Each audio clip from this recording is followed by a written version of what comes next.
Senator Romero, thank you so much for that. John, Larry, Councilman, I want to again just praise Senator Gloria Romero for supporting me. She is a Democrat, as you heard. She has not changed her party. And she crossed party lines to support me for all the reasons we are here today. The governor shut down this state in the most severe way than did any of the other 49 governors. A third of all small businesses are now gone forever. One of the things that I believe I bring to the table is that I ran a small business. The business didn't go bankrupt. I didn't liquidate it. I sold it. And it kept going on for years and years. My point is, I know how difficult it is to run a business. There's a term for people who run businesses work 60, 70, 80 hours a week, often on very thin profit margins, attempting to meet a payroll every 2 weeks. It is hard to do. And yet the hopes and dreams of countless Californians were destroyed when this man ignored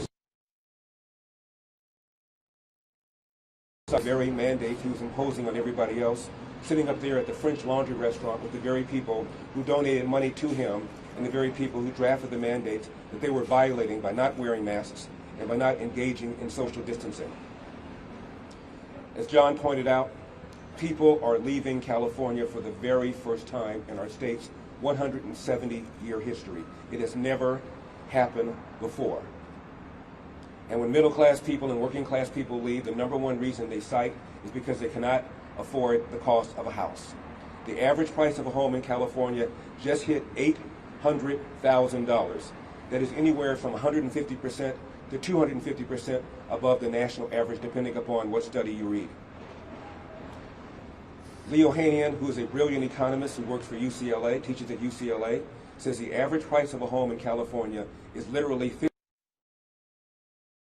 The rules and regulations like the California Environmental Quality Act and the environmental extremists that have had a stranglehold over Gavin Newsom and over the lawmakers in Sacramento.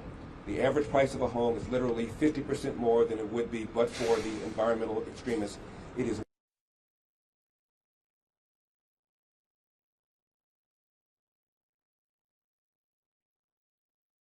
number one income. We have the highest state income tax than any of the other 49 states, 13.3%. And literally 1% of households in California account for or she is taking their tax burden with them, tax base with them, and therefore making it more difficult for us to pay for roads and schools and the other social services that government is supposed to provide. I've been campaigning now for 6 weeks. For 6 weeks I've been a politician. For 6 weeks I've been listening to the complaints of business people all over California, and they are too numerous to mention. One of the things I did when I practiced law in Ohio is I did a little bit of workers' compensation law. I represented corporations. Claimants have the burden of proving their claim, not here in California. The employer has the burden of disproving the claim. One man told me he owned a chain of restaurants, a very successful man, and the only reason he was able to fight this claim that I'm going to tell you about is because he had the money to do so. An employee claimed he was owed $65,000.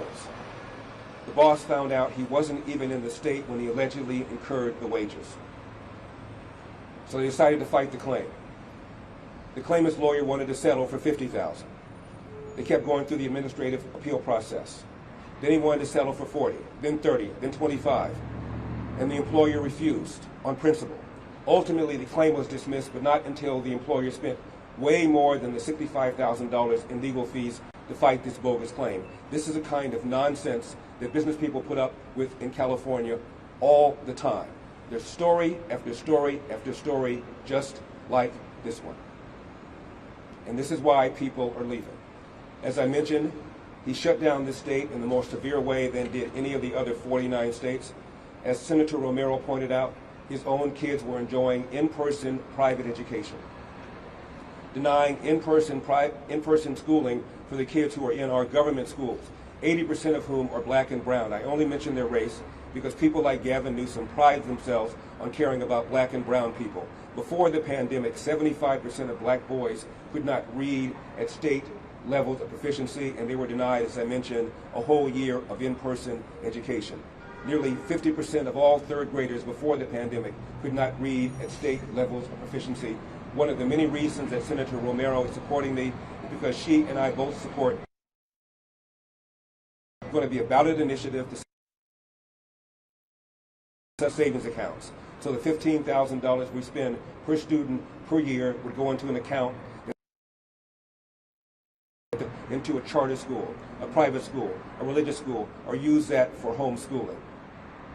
Also, as mentioned, during the pandemic, 20,000 convicted felons were released early, many of them violent offenders, and based on history, the majority of them are likely to reoffend.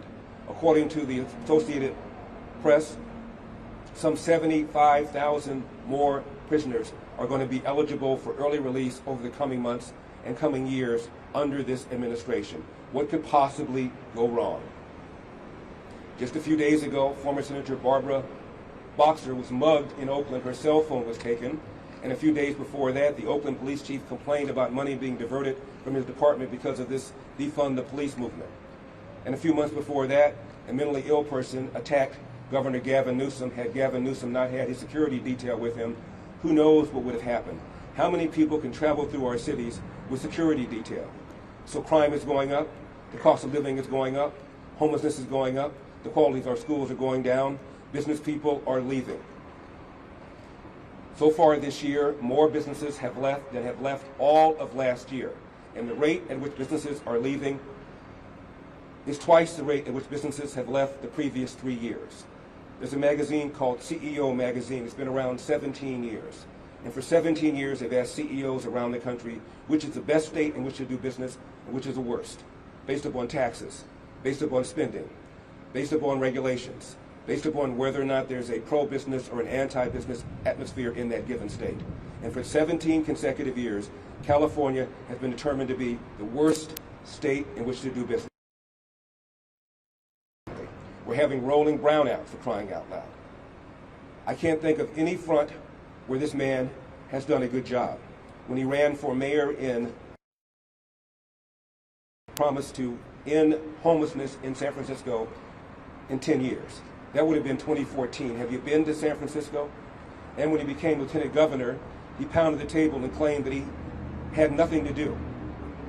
How about fulfilling the campaign promise you made to people in your city in San Francisco back in 2004 to deal with the homeless problem that has only gotten worse and worse and worse? One of the people here is my friend Paul Scrivano of the Blue Dog Tavern, Sherman Oaks. I've known Paul for 20 years. Paul works 60, 70, 80 hours a week, very thin margins. I've seen him complain about the homeless people living near his bar. I've seen him complain about has been paying workers not to work. It is why we've only recovered 50% of our jobs pre-pandemic when the national average has been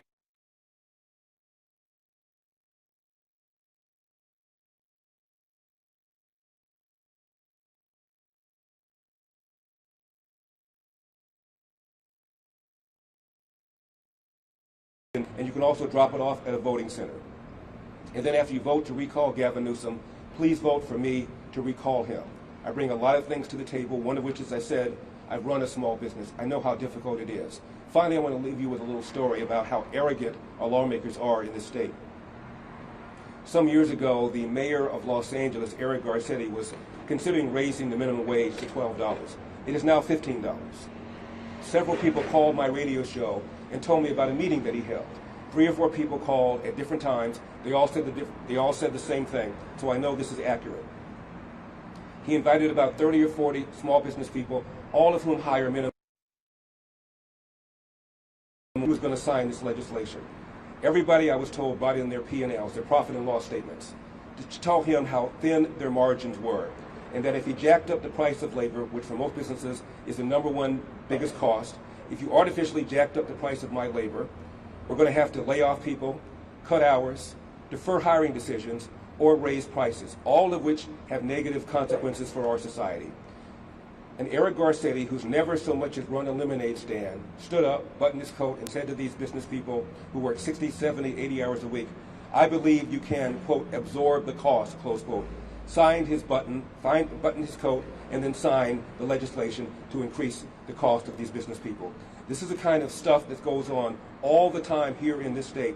And when I get to Sacramento, small business people are going to have a friend, and we're going to turn around this anti-business attitude that has caused people to leave California for the very first time. Now I'll take a couple of questions.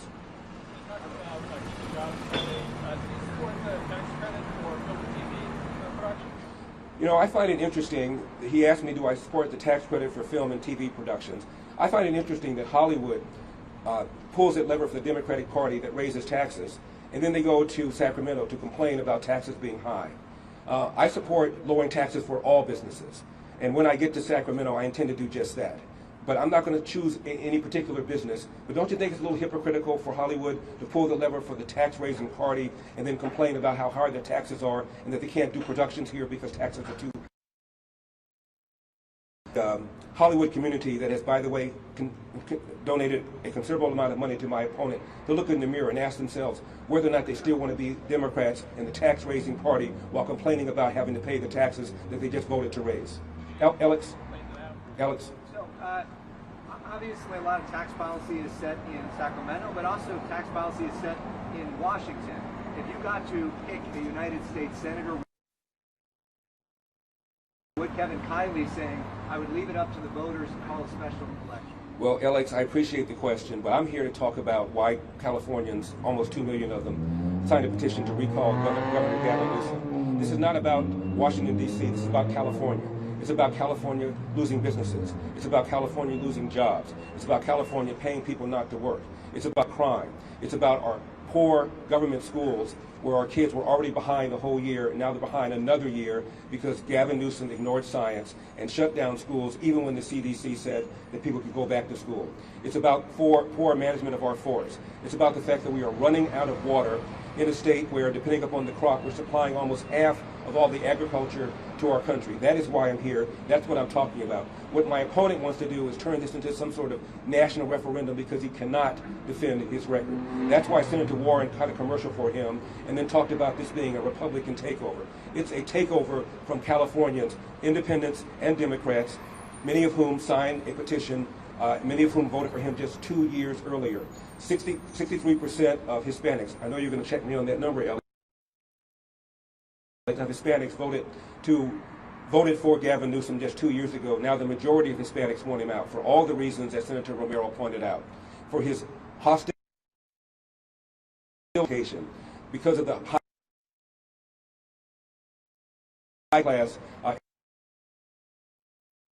emotionally affecting people in the middle class and lower classes, and because people are now leaving California for the very first time. That is why I'm here. I'll take one more question. Tomorrow, President Biden, we're hearing early next week, Gavin Newsom calling in help from Washington, D.C. What's your reaction to that? Did you plan on calling in any help from Washington, D.C., former President Trump? My reaction is they know they're in trouble. They know that Gavin Newsom can't defend his record on crime. They know he can't defend his record on how he ignored science and imposed all sorts of mandates that he didn't abide by himself. They know that he is unpopular. They know that a third of the people who signed the petition were the very independents and Democrats who voted for him just 2 years earlier.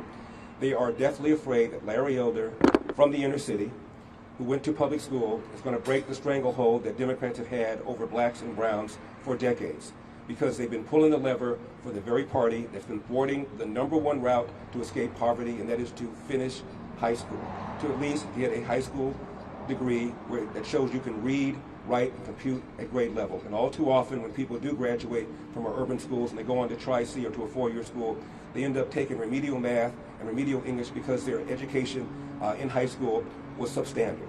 That's why they're here. That's why they're scared. As I said, Californians are hurting, and they couldn't care less what Kamala Harris says. They couldn't care less what Joe Biden says. They know they shouldn't have to trade a gallon of milk for a gallon of gas, and that's what many families in California all too often are facing. Thank you for the question. Thank you. That's it. Thank you. That's it. Thank you. Governor Newsom is also making this about you personally. All right, folks, thank you so much for joining us here at Golden State Times. If you're new to the channel, we encourage you to subscribe by clicking that middle button. Also, check out our previous video by clicking the video on the right, or a video you might enjoy by clicking the video on the left. Also, don't forget to click the thumbs up button and share this video on social media. Peace.